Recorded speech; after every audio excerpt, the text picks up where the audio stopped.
right, so let's get started.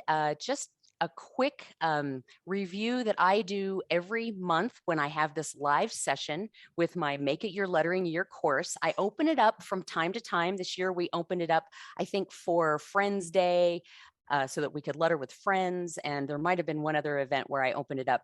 But I open it up just a few times a year. And Make It Your Lettering Year is a year-long course where I give weekly prompts about different lettering styles, techniques, or things. And this year it's been very, very basic. And then once a month, we dive deep into those prompts and we do some type of a project or get a little bit deeper in the theme. And next year, anyone that's signed up this year is welcome to continue on. The weekly prompts will be the same, but we will have new live monthly sessions where we dive deeper into projects. So just want to invite you to be a part of that. And I'll follow up with an email if you're interested in joining. I'll offer a discount as well.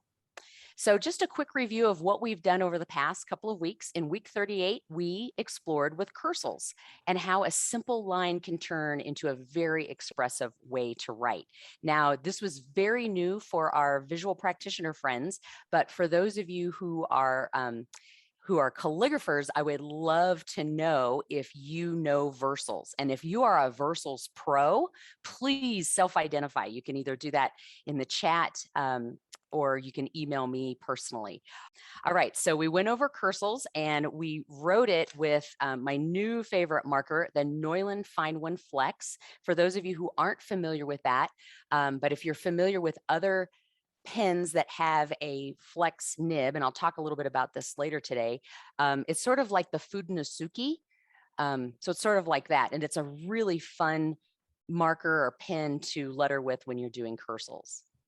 Here are some examples of some ways that I've integrated cursals with Zentangle. My friend Jill Greenbaum and I taught a class last week in that. And I see there's a couple of people here today that were in that class. So thanks for joining us.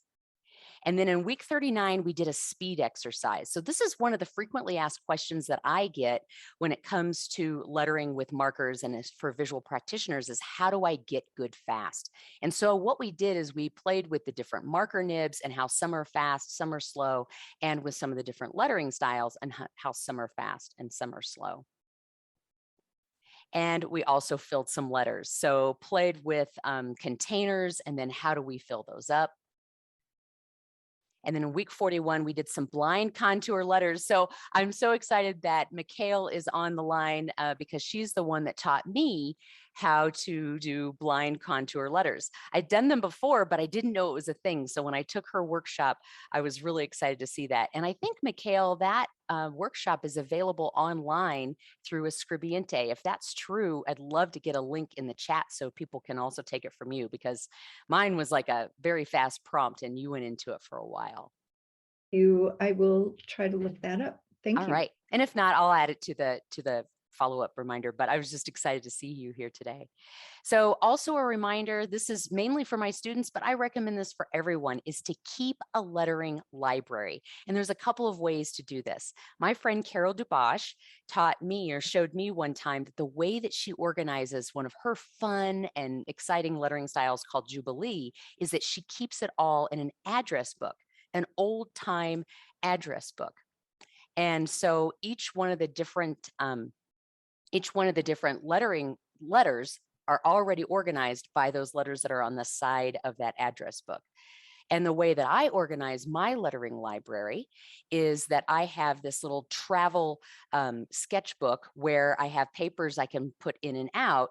And when I'm traveling, I'm looking at letters and I'm trying to recreate them in my little travel sketchbook. And then the third way down here where you see the ABC, that came from the idea that you can create a lettering library using just index cards. And my friend, and many of you that are visual practitioners know her, Brandy Agerbeck, teaches the stack method. And so I love using the stack method as another way to keep a lettering library. And then I love to give the top 3 tips to make the most out of your lettering year. So number 1 is attend live sessions when you can, whether it be mine or other workshops, and then watch the recordings. I don't know if you're like me, but I end up buying a lot of classes because I know I can see the recording later. But the practice that I have is that as soon as I sign up for a class and I know that I probably won't get to go live, I will put on my calendar when I'm going to watch the recording.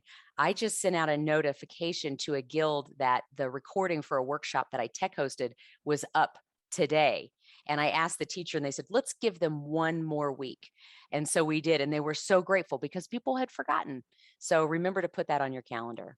Also, create a space.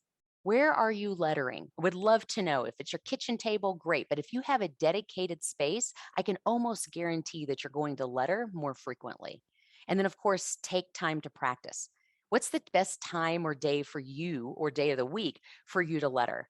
I find that it's right after I've taken a lettering class like this. I'll spend some time integrating what I've learned, or first thing in the morning when the rest of the world hasn't woken up and told me who I am, right? Reminded me of what I needed to do that day.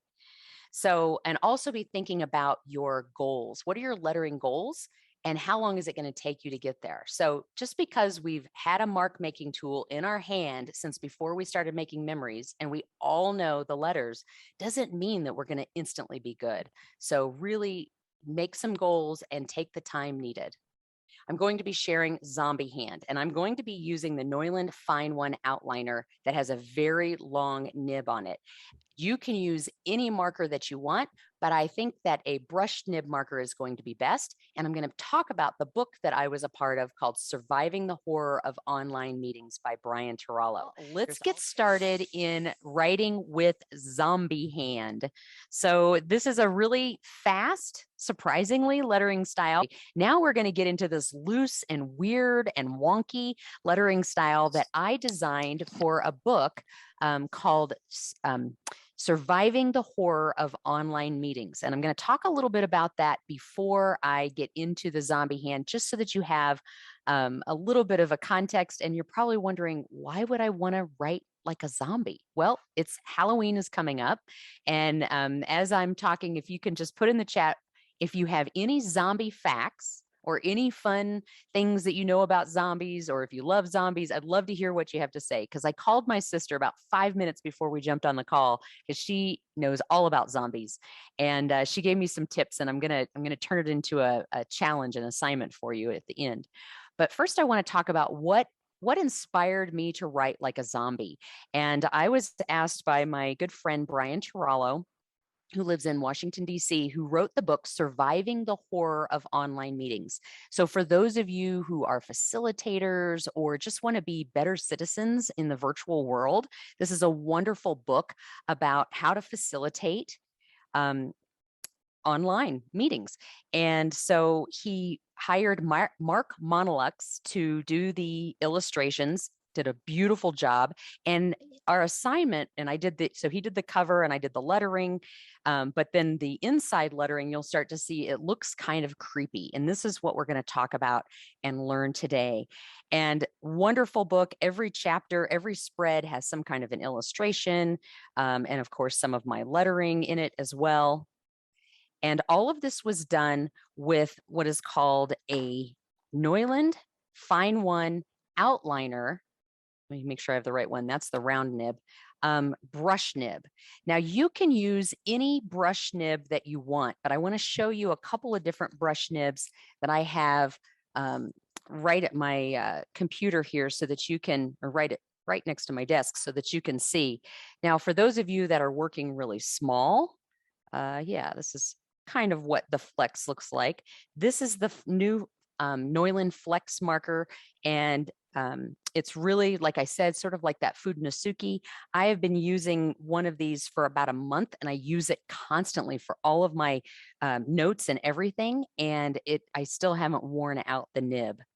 And then we've got the art marker. And so this is a very long nib that you can hold horizontally and press down and get a nice wide line, or somewhere in the middle, or on the very, very tip. So this marker allows you to get a lot more difference in variation. The Flex Still has some variation to it, but it's a much smaller marker. And then some of you might be working with a larger marker, like either the Neuland #1. And again, holding your marker really, really horizontal, you can add a lot of pressure to see how wide you can go. But I always like to figure out where is it most comfortable in my hand and the angle that I'm creating. So any kind of brush marker is going to help you write like a zombie. And so those are the three that I recommend. The Neuland also has one called a twin one, which lives in the middle here. It's a slightly smaller than that. What inspired this was when Brian said, okay, I want you to come up with a lettering style to use for all the chapters. I was looking back through all of the different lettering styles that I sort of invented just from my own handwriting. And this one is called Twinkle. And even though I taught it in 2017, and I'm going to put all of the links in the chat for you so that you have them. Actually, I'm going to put all the links from so that you have those. But this was really originally, I started writing this way in about 2014 when I discovered the Pentel Aquash for myself. And I started putting fountain pen inks in it and also Neuland inks in the actual Aquash pens. And if you ever want to geek out on fountain pens, talk to Tamer because he is like a master. He knows so much about fountain pens. So originally I thought, oh, I love this tool. This is called the Aquash. It comes in lots of different sizes and it's made by Pentel. And I loved it because it was a brush that had ink in it. And but I didn't really know how to write with it. So I just started using my regular handwriting. And eventually it developed into a lettering style that I call Twinkle. And Twinkle, it's got a silly little, you dot the I with a star. Twinkle was also inspired by a lettering style that I call Wish. And Wish came from a folded pen that I learned how to use from Carol DeBosch. So all of this is just different ways that I've been inspired over the years. So Twinkle is a handwriting based. So if you have whatever your handwriting is, it's based in that. Plus it sort of rotates. It doesn't have a baseline. It jogs up and down. And it has these really nice little serifs. And you get those serifs by holding your marker horizontally. And we're going to use this in Zombie Hand as well. And then you get the thick downs and you can determine how thick do you want your line. And the faster I go, really the thinner my line is because I've got to work quickly, but I can go really slow and make a nice thick letter or stroke, and I'm using the downstroke, thick down, thin up idea when I'm writing with that. And I just love how everything flows out of that. So I put in the link Twinkle where you can watch the video and get the downloads. And again, lots of different variations. So there's not a lot of hard and fast rules. If you take my lettering classes, you know that I teach everything based on attributes. And then a few years ago in 2017, I decided, ooh, I want to make some scary letters. And so again, this time using the Fine One art, I decided, okay, I'm going to make some scary letters. And it was mainly because a lot of people said, I can't make letters with this marker. And I said, oh, sure you can. And so I came up with this lettering style just for the holidays. And again, with the attributes, to make a downstroke, you're going to make a nice, long, thin, horizontal line. And then you're going to use the width of the brush and just wiggle it down until you get to the very, very tip. And that's going to be most of your vertical strokes. And then any of your horizontal strokes are going to be thin and horizontal. And then any of your rounded letters are going to be shaped sort of like, think vampire tooth or vampire fang. And what's great about it is that you can do this even with a monoline pen. You can make it really sharp, with some corners, or you can keep it more rounded if you want. But the idea is that you're shaking it, right? So it's just scary. That's all. And again, I put a link to, I believe, let's see. Yeah, I put a link to the video, and from the video, it'll take you, and also it'll take you to where you can get the exemplar. And then finally, Zombie Hand. So Zombie Hand was the marriage of these two lettering styles. I wanted it to have the scariness of scary letters, but I wanted it to be jaunty and sort of bouncing around and be handwriting based for Zombie Hand. And so Zombie Hand is inspired by those two lettering styles. It's written with this marker, but of course you can use any brush marker if you want. It has very thin, it has thin serifs and thin crossbars. It has that same Dracula tooth shape that we have in the scary letters. And we have even more variations in size, rotation, and bounce. And there's no baseline. And the size of this lettering style, it kind of trails off. So if we go back to the book, and we take, for instance, I think there was a chapter called Brains. You'll notice that all these A's are different sizes. They're kind of rotating around. And when I'm doing a larger, like more letters that come together, the letters sort of just trail off. They kind of go, they can go up and to the right. They can go wherever. But the idea too is that it's got this twitch. So you know how zombies are. They don't fully, they're infected by a virus, and their brains are not right. Their nervous systems are way off, and so you could be in the middle of writing a letter, and then you just kind of twitch. So even if it looks really funky, that's okay. And so things can be, I mean, this M can have lots of variations depending on what you want to do with it. And again, just like black letter, you can make lots of variations. It can start to look a lot of different ways, and depending on your composition. So what I thought would be fun to do is let's create a zombie recipe. So I thought I'd get out an old nasty card file here, and let's go ahead and make a zombie pot pie. And this would just be kind of fun to put together. What would be in a zombie pot pie? You can letter along with me if you want. I'm varying up the sizes, how I rotate, thinking about that next letter and where that's going to live in relationship. But what would be in yes, zombie pot pie would definitely have brains. That's the first thing on the list. So remember that E has that sort of tooth shape in it. So it's got a sharp bottom here.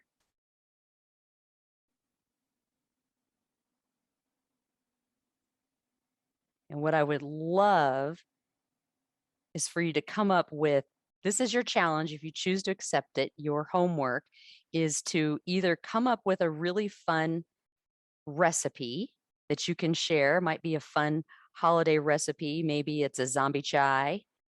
It could be a drink recipe, or write a zombie love letter. So those were the two ideas that my sister had. All right. So the ingredients for a zombie pot pie are going to be brains,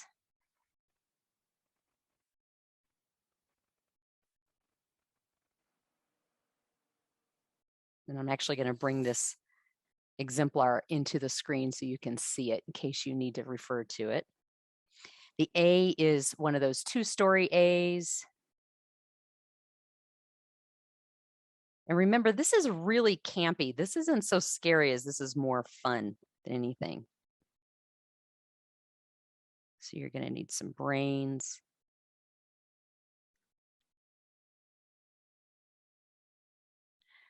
We're going to need some bones. Oh, I love it. Eyeballs. Okay, let's do some bones. I'm going to do a lowercase b just so that you have it.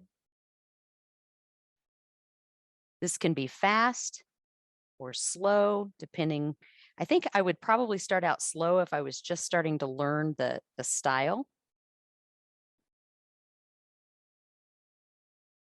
But as you get better at this, you can go faster, because really there can be all kinds of mistakes. We're going to need some eyeballs. Eyeballs are perfect. That's sort of like the peas in our pot pie.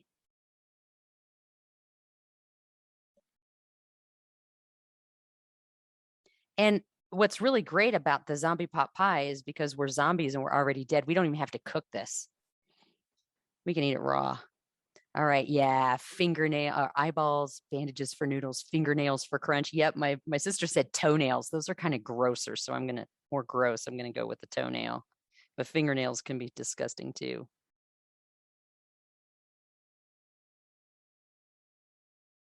Toenails.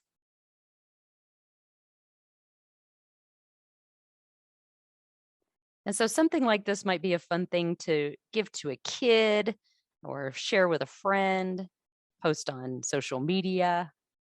Yep, good. So I would love to challenge you to make some type of a recipe, or what would a love letter from a zombie look like? So let me know in the chat if you have any challenge letters that you would like to see. Oh, and I was just thinking for the crust, we might want to use skin. Ew.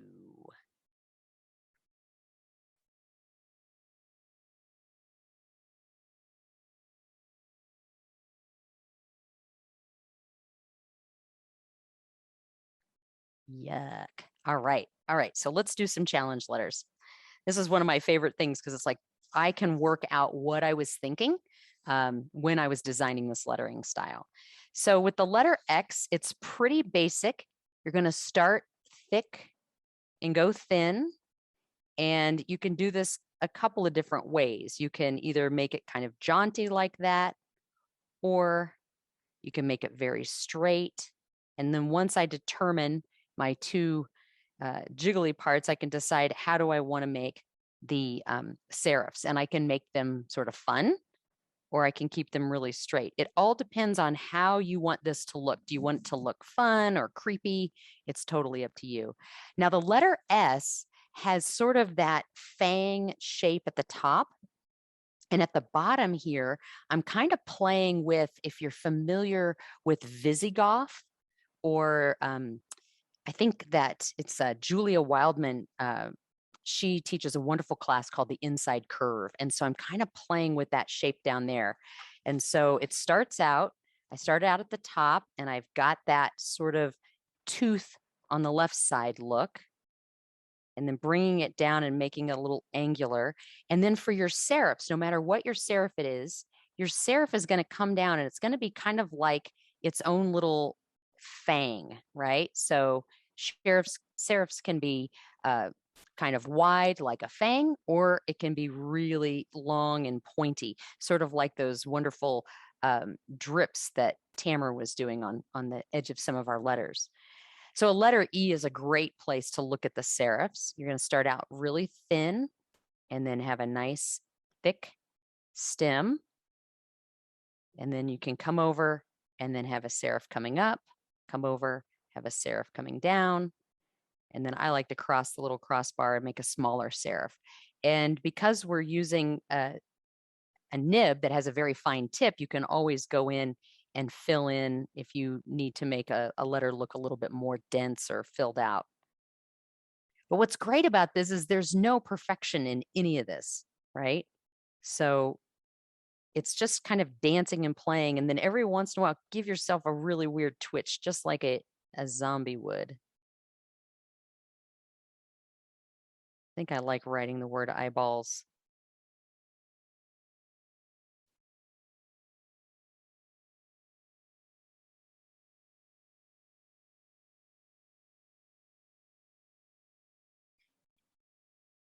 Any other letters or words you want to see?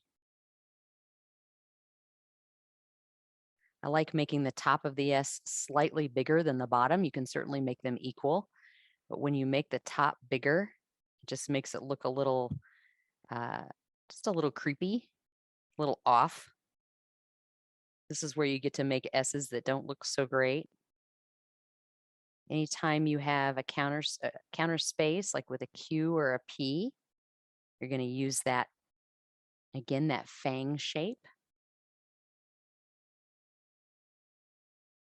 And because we have some K's in the room, Anytime you have a K or an R, you can decide where do you want that leg to go? Does it kick back up?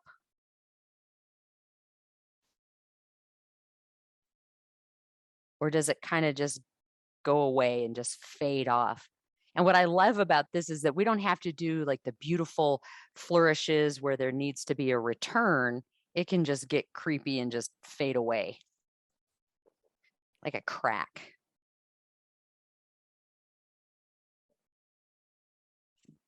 All right. Any other questions about this creepy zombie hand? Is it something that you'll use for fun? And also, how does that match up with Twinkle? Twinkle and creepy, or the scary one. So Twinkle again is really fun. I taught this around the holidays. And then we've got the scary lettering, but the scary was so straight. And I just wanted to play with that. Twinkle also has a lowercase. Again, it's really based on your handwriting. It doesn't have to be my handwriting, but you might get inspiration or some ideas around these forms. So what I would suggest, and here's your assignment if you choose to accept it, and Tamara, if you want to give an assignment too, that would be great. But your assignment is to either create a zombie recipe or write a zombie love letter to someone you know. Use zombie words, use zombie language, and use the zombie lettering style. So still there. Terry's holding Yes, something up. it's a brush marker with a very fine and mobile. I don't know how to say. Yeah, it's like the art one. Yes, yes. And Terry, But you're even holding more one up. more than the art one. Yeah, Terry, you're muted. Yeah, that's okay. Yeah, this one, the brush, Pentel color brush will work fine. That's right. The Pentel color brush is another good one. Derwent has a really nice brush. I think this one is, I don't know which one this is, but it's very similar to the Pentel. And Darshini, you had something you wanted to add. Yeah. Yeah, I wanted to ask, where do you buy the Newland? The Neuland markers? Neuland markers. Yeah. So Neuland markers can be found at neuland.com. And let me just show you what that website looks like, because it's going to look different for everyone depending on where you're dialing in the world. And so what you'll do is go to neuland.com. And wherever you are in the world, I'm going to click USA because that's where I am. And then it'll take you to that website. And so it'll be in that language, it'll be in that currency so that it's easy for you to find. And at the top, you could just type in, if you're looking specifically for the Neuland Fine One. Now the Fine One has a huge family. So I'm just going to click Fine One so you can see everything that comes up. But the Fine One comes in the Flex that I showed you, that really thin brush marker. It comes in a monoliner. So if you are someone who likes to do really thin little lettering styles or outlining anything, and that's called the Sketch. There's also a round nib, and those come in black and all the metallics. They also have whiteboard markers. And then this is your Fine One art marker. And that's the one that has the really long nib. And a lot of illustrators like that because they can get a really fine or a variation of line. Let's see if I can go back. And so here's some drawings with that. That looks like that almost, this lettering style up here almost looks like something Mike Rohde would do. There we go. So it also comes in all the different colors as well. And I want to thank you all for being here. So if we can have another big round of applause for Tamara.